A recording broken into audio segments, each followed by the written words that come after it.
웬 말인가 나를 위해 주 돌아가셨나.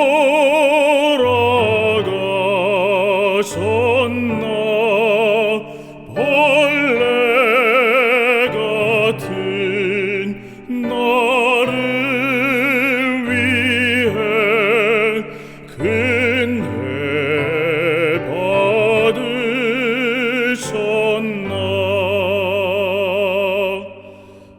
내가 지은 죄를 인해 보혈 흘리셨네. 크신 긍휼 넓은 은혜 참 인정스럽다.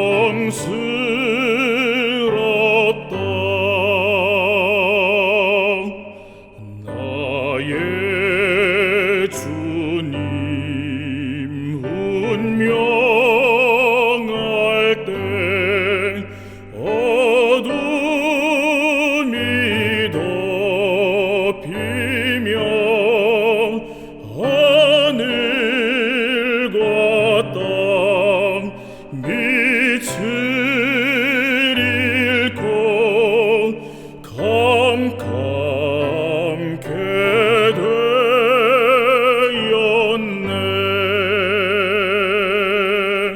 슬픈 눈물 흘리어도 갚을 길이 없어. 이 몸 주께 바치오니 받으심 빕니다.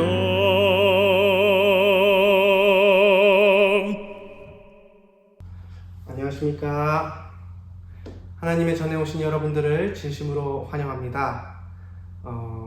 이번 주는 여러분들이 너무나 잘 아는 주제를 가지고 함께 이야기를 나눠보려 합니다. 바로 돌아온 탕자의 이야기입니다. 지금은 여러분들 아시다시피 연합 청년 야영회로 인해서 속초에 와 있습니다. 하필 저희 아버지 집에 와 있을 때 돌아온 탕자의 이야기를 드리게 돼서 더 저는 마음의 동감이 크고 더 기쁜 마음입니다. 지난주는 저희는 잃어버린 양에 대해서 함께 이야기를 나눴습니다.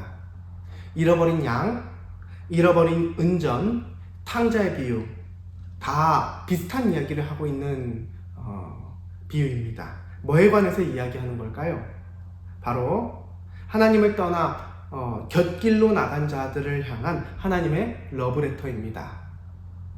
너희가 나를 떠났지만 나는 여전히 너희를 찾고 있고 너희를 기다리고 있다. 나에게 돌아와다오 라고 말하는 하나님의 아버지가 우리를 향한 러브레터인 것입니다. 오늘은 바로 탕자의 비유의 본론에 들어갈 수는 없습니다. 워낙 탕자의 비유에서 이야기하고 있는 것이 많고 한 시간에 끝낼 수 없는 분량이라서 오늘은 탕자의 비유 서론에 해당하는 부분을 이야기할 텐데요. 탕자의 비유가 어떤 배경에서 나온 비유인지, 또 탕자의 비유는 뭘 말하고 있는지, 그리고 어떠한 상황 속에서 탕자의 비유가 우리에게 적용될 수 있는지, 이 서론에 대한 부분을 오늘 함께 살펴본 뒤에 다음 주에 본격적으로 탕자의 비유 본론을 함께 이야기 나누려 합니다. 이 많은 사람들이 이 탕자의 비유를 읽고 연구하면서 자기 입맛대로 해석하고 적용합니다. 어떤 사람은 어떻게 해석하냐면 탕자는 아버지의 곁에 있을 때는 진리를 깨닫지 못했지만 세상에서 방황하고 깨지면서 진리를 깨닫게 되었다. 그래서 우리도 방황해야 한다. 이렇게 이야기하시는 분도 있습니다. 물론 이 말도 일부분은 맞는 이야기지만 예수님께서 말씀하신 의도와는 전혀 다른 의도입니다. 우리가 예수님의 비유를 읽고 공부할 때는 아주 중요한 자세 하나가 있습니다. 그게 무엇이냐면요, 바로 예수님이 어떤 의도로 이 비유를 말씀하셨는가. 예수님께서 말씀하신 이 비유의 중심되는 사상은, 중심되는 가르침은 무엇인가, 그리고 누구를 대상으로 이 비유를 말씀하셨는가, 이 부분을 전체적으로 다 살펴봐야지 우리가 오해하지 않고 예수님의 비유를 잘 이해할 수 있습니다. 저는 성경을 볼 때 항상 마음에 두는 말귀가 있습니다. 그게 무엇이냐면, 가장 기본적인 것이 가장 중요하다라는 말입니다. 우리가 성경을 연구하고 어떤 걸 깊게 연구하다 보면 지금까지 들어보지 못한 정말 신기하고 신명확식한 어떠한 진리를 깨달은 것 같은 기분이 들 때가 있습니다. 하지만 그런 것들은 우리가 아주 조심해야 합니다. 왜냐하면 이미 이 성경을 연구하면서 정말 중요하고 우리가 꼭 알아야 되는 진리들은 이미 대부분 밝혀졌기 때문입니다. 어떤 한 목사님이 그렇게 얘기하시더라고요. 10년 동안 지리산에 들어가서 계시록만 10년 동안 연구하면 뭔가 특별한 것을 깨달을 것 같지만 전혀 그렇지 않다. 성경 연구는 그렇게 이루어지는 것이 아니다라고 설교하신 그 목사님의 설교가 기억이 납니다. 그래서 우리는 성경을 연구할 때 기도와 말씀으로, 그리고 다른 사람과의 토론으로 옳은 방향을 더듬으며 찾아가야 되는 것입니다. 오늘 다 함께 성경의 탕자의 비유를 읽으면서 도대체 탕자의 비유를 통해서 예수님께서 우리에게 무슨 말씀을 하고 싶으신지, 예수님께서 무슨 말씀을 이 탕자의 비유를 통해서 우리에게 전달하고 싶으신지 함께 찾아보길 원합니다. 우선 이 탕자의 비유의 핵심되는 구절을 먼저 찾아보겠습니다. 지금 이 시간을 잠깐 시간을 드릴 테니까요, 여러분들이 탕자의 비유를 읽어주시는데요, 힌트를 드리자면 히브리인들은 가장 중요한 이야기는 중간에 두었습니다. 우리나라에서는 뭔가 이야기를 하다가 가장 중요한 결말은 마지막에 있죠. 근데 히브리 문학은 다릅니다. 이야기를 하다가 가장 중요한 것을 중간에 둡니다. 한번 그것을 명심하시고 한번 찾아봐 주시길 부탁드립니다. 11절에서 32절을 여러분들 잠깐 유튜브를 잠깐 일시정지하고 여러분들 한번 마음속으로 11절에서 32절을 쭉 읽어주시길 바랍니다. 11절에서 32절을 쭉 읽으신 뒤에 여기에 이 탕자의 비유의 핵심이 되는 구절은 어디인가 한번 살펴봐 주시면 감사하겠습니다.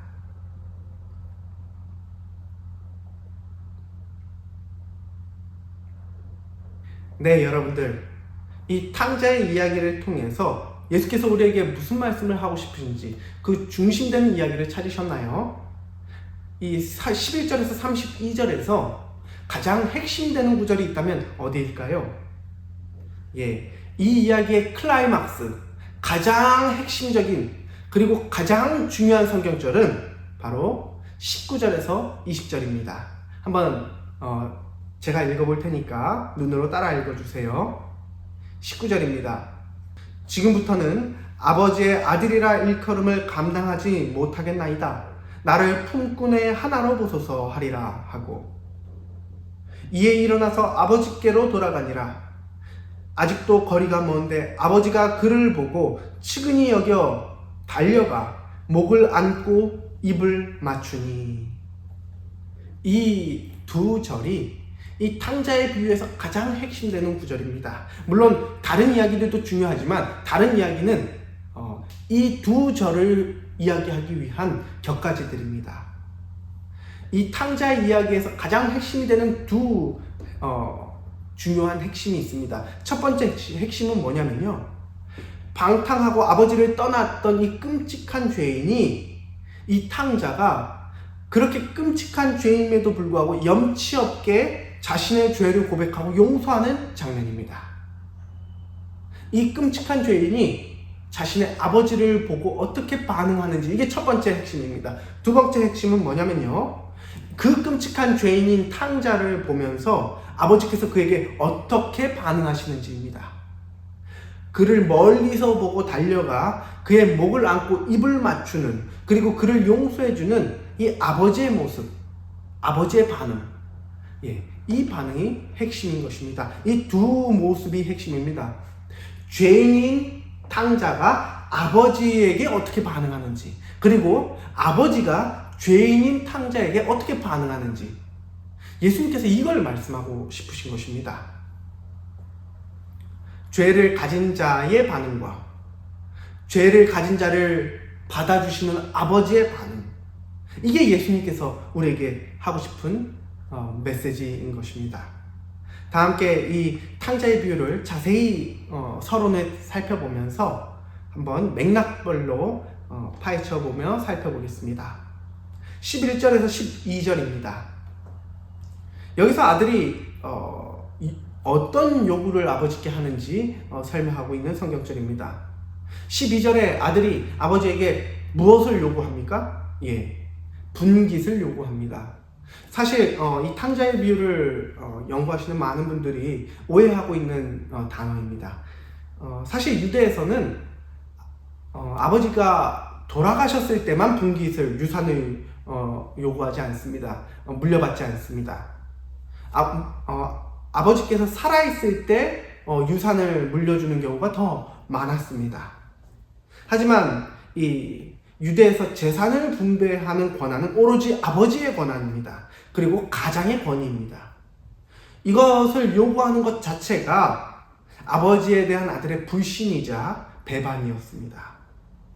그리고 또 유대인 법상 아버지께 물려받은 재산은요, 아버지께서 돌아가시기 전까지 절대로 처분해서는 안 됐습니다. 그게 당연한 것이, 아버지께서 돌아가지 않으셨는데 아버지께서 물려주신 땅, 가축을 마음대로 처분하면 아버지는 어떻게 삽니까?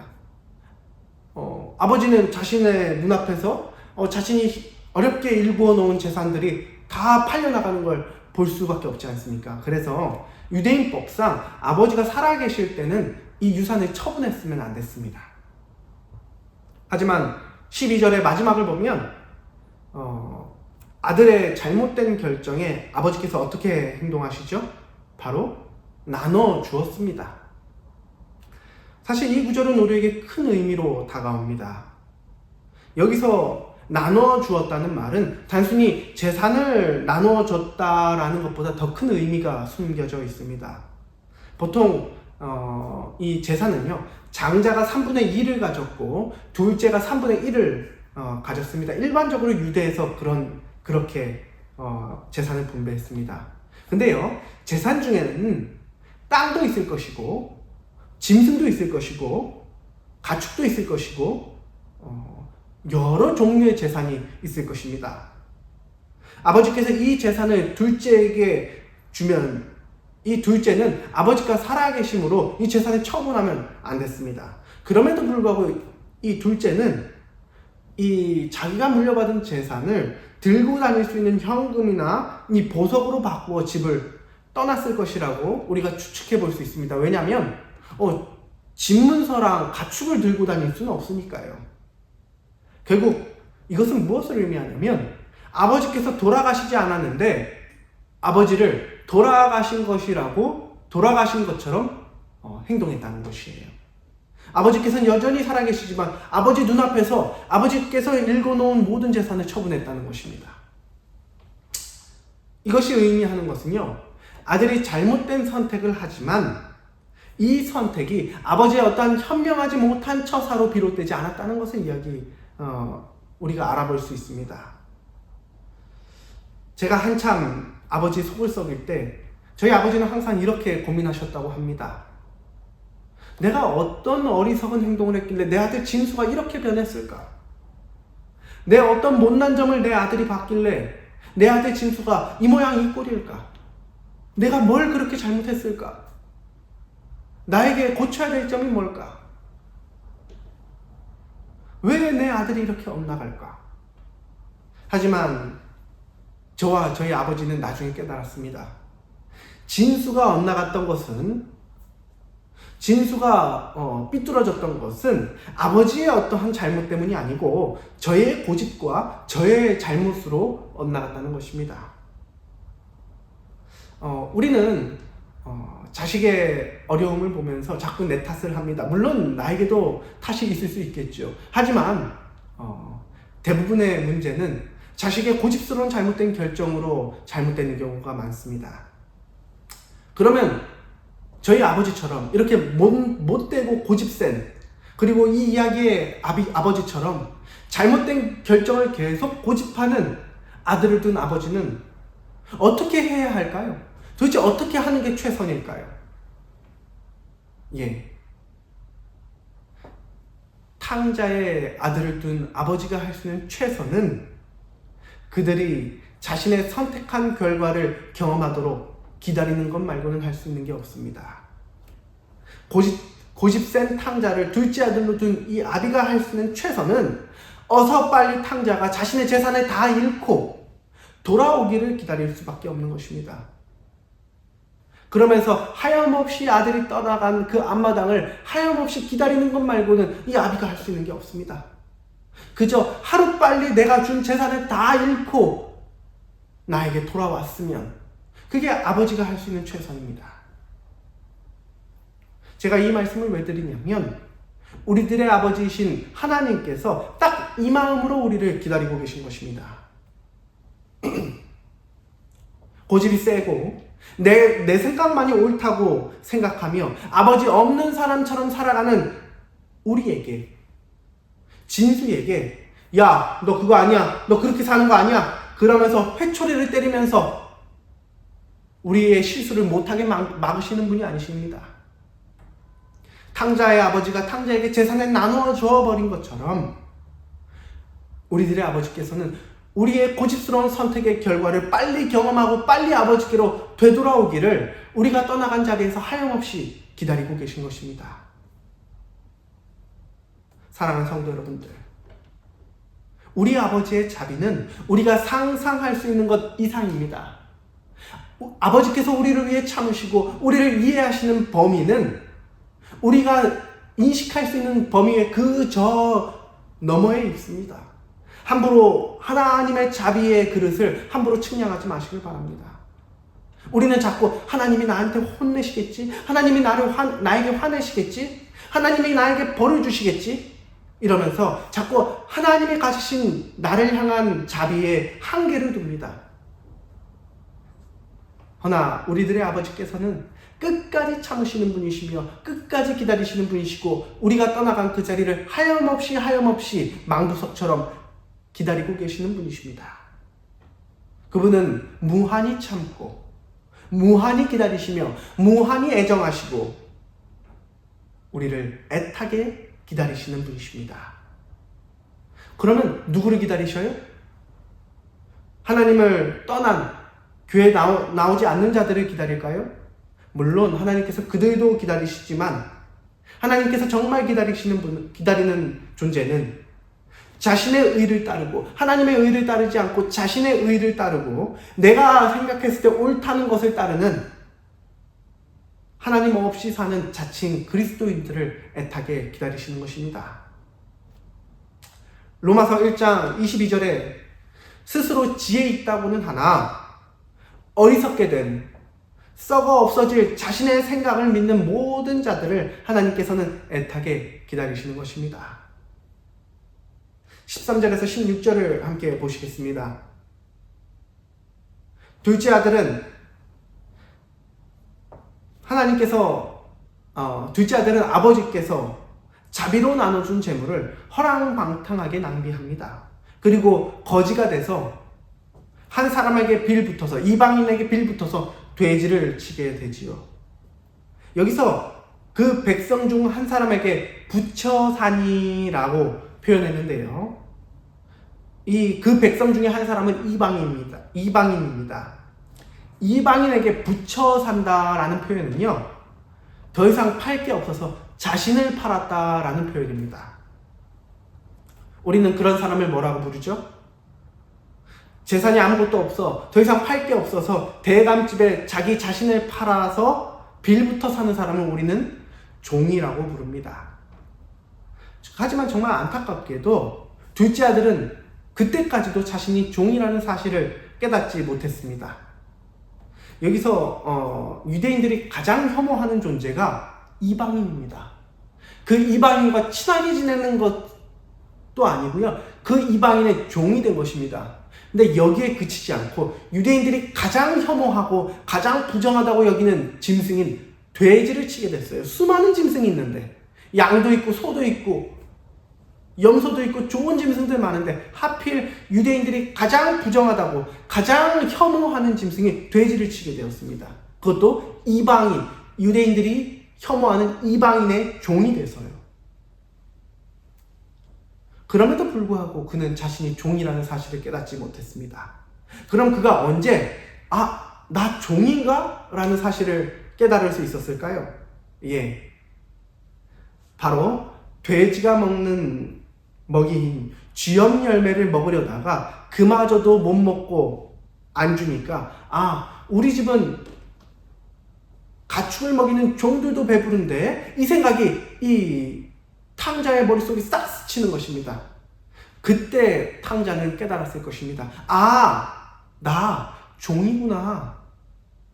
우리 집 아버지의 종들도 잘 먹는데 나는 왜 이러지? 나 종이었구나. 아니, 우리 집 아버지의 종보다 못한 존재였구나 라는 걸 그제서야 깨달았던 것입니다. 이 둘째 아들이 자신이 종의 신세라는 것을 깨닫자마자, 종의 신세라는 깨달음을 얻자마자 비로소 아버지께 용서를 구할 마음이 그제서야 생깁니다. 웃기죠? 이 탕자가 이 이방인의 종으로 들어갈 때도 아버지께 용서를 구할 마음이 없었어요. 이 유대인들이 가장 혐오하는 돼지를 칠 때도 아무런 용서할 마음이 없었어요. 심지어는 배고파서 돼지의 먹이를 내가 먹고 있을 때에도 아버지께 용서를 구할 마음이 없었어요. 언제 용서를 구할 마음이 생겼어요? 나 아버지 집에 있는 종들보다 못한 신세구나 라는 것을 깨달았을 때 아버지께 용서를 구할 마음이 그제서야 생긴 것입니다. 참 안타깝습니다. 사람이 처음부터 우리의 주님의 사랑은 크고 놀랍구나, 우리 주님의 은혜가 나를 충만히 적시는구나, 처음부터 깨달았으면 얼마나 좋을까요? 우리 이 죄인이 처음부터 아버지의 자비와 아버지의 사랑과 십자가의 은혜를 깨달으면 얼마나 좋을까요? 그리고 아버지의 사랑을 깨닫고 회개하고 눈물로 주님께 나아가고 아픔을 경험하기 전에, 시련을 경험하기 전에 평안함 중에도 아버지의 사랑과 자비, 십자가의 은혜를 깨닫고 눈물로 회개하면 얼마나 좋을까요? 하지만 이 죄인 우리에게는 순서라는 것이 있습니다. 내가 죄의 종이라는 사실을 깨닫지 못하면 절대로 회개가 있을 수 없습니다. 내가 죄인이라는 사실을 눈물로 절감하지 않는다면 우리는 절대로 아버지께 진정한 회개를 드릴 수 없습니다. 누구처럼요? 이 돌아온 탕자처럼요. 이 탕자가요, 돼지의 음식을 먹을 때도 아버지께 회개할 마음이 없었어요. 우리 또한 그렇습니다. 내가 정말 죄의 종이구나. 내가 이 세상에 죄의 종으로 살아가고 있구나. 내 육신에 나올 수 있는 건 죄밖에 없구나. 나는 철저히 죄인이구나라는 사실을 깨닫지 못한다면 우리에게는 진정한 회개가 있을 수 없는 것입니다. 회개하는 척은 할 수 있습니다. 후회는 할 수 있습니다. 하지만 진정한 회개는 있을 수 없는 것입니다. 실물교훈 201페이지를 여러분들께 읽어드리겠습니다. 그대에게는 타락한 그대 자신을 깊이 자각할 때가 있을 것이다. 그대에게는 타락한 그대 자신을 깊이 자각할 때가 언젠가는 있을 것이다. 그대는 먼 나라의 외로운 처지에서 그대의 가련함을 느끼고 절망 가운데서 오호라 나는 공고한 사람이로다. 이 사망의 몸에서 누가 나를 건져내랴 하고 부르짖게 될 것이다. 오늘 여러분들께 탕자의 비유를 설명하기 앞서서 탕자의 비유 서론을 말씀드리는 이유는 분명합니다. 탕자의 비유에는 한 가지 전제가 깔려 있습니다. 탕자의 비유는 자신이 종이라는 사실을 깨달았을 때 비로소 그는 아버지께로 돌아갈 마음을 먹을 수 있었습니다. 비로소 그는 용서를 구할 마음을 얻을 수 있었습니다. 비로소 그는 그제서야 회개할 마음을 얻을 수 있었습니다. 제가 읽어드린 실물교훈 201페이지는 타락한 우리가 우리 자신을 깊게 자각할 때 진정한 회개가 있을 수 있다고 우리에게 호소하고 있는 것입니다. 우리 모두에게는 우리 자신이 얼마나 타락했는지, 우리 자신이 얼마나 죄인인지 깊게 자각할 순간이 분명히 한 번은 온다고 이야기하고 있습니다.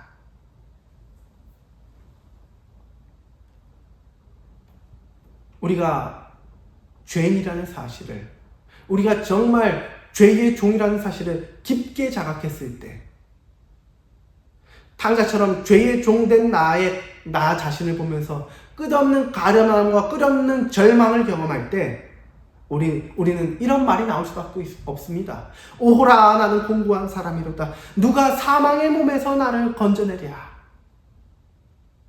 이 고백이 우리 입에서 터져나오지 않는다면, 이 고백이 내 영혼에서 울림이 있지 않는다면 우리는 절대로 탕자의 비유를 이해할 수 없습니다. 탕자의 비유를 읽기 전에, 탕자의 비유를 연구하기 전에 우리가 꼭 미리 선행되어야 되는 것은 내 영혼의 외침이 있어야 됩니다. 오호라, 나는 공고한 죄인이로다. 누가 이 사망의 몸에서, 이 죄밖에 나올 수 없는 이 오물덩어리인 우리의 몸에서 누가 나를 건져내랴. 이 고백이 터져나오는 것이 전제가 되어야 합니다. 이게 선행돼야 우리는 탕자의 비유를 비로소 이해할 수 있는 것입니다. 사랑하는 성도 여러분들, 깨닫게 해주시는 분도 주시오, 용서해 주시는 분도 주시오, 치유해 주시는 분도 주님이십니다. 깨닫게 해주시는 분도 하나님이시고, 용서해 주시는 분도 하나님이시고, 치료해 주시는 분도, 치유해 주시는 분도 하나님이십니다. 오늘 밤 여러분들 베개 앞에서 이렇게 기도해 주시길 간절히 바랍니다. 주님, 제가 얼마나 죄인인지 깨닫게 해주세요. 제가 죄의 종임을, 내가 죄의 종으로 된 사람임을 머리로 아는 것이 아니라 온 몸으로 깨닫게 해주세요. 주님, 제가 깨달아야 회개할 것 아닙니까? 주님, 제가 얼마나 끔찍한 죄인인지, 제가 예수 그리스도의 십자가 없이는 얼마나 엄청난 죄인인지 저에게 알게 해주세요. 오늘 여러분들 이렇게 기도해 주시길 간절히 부탁드립니다. 어미 독수리가 자신의 새끼가 있는 둥지를 어지럽히듯이 제 마음을 어지럽히고 저의 상태를 깨닫게 해주십시오.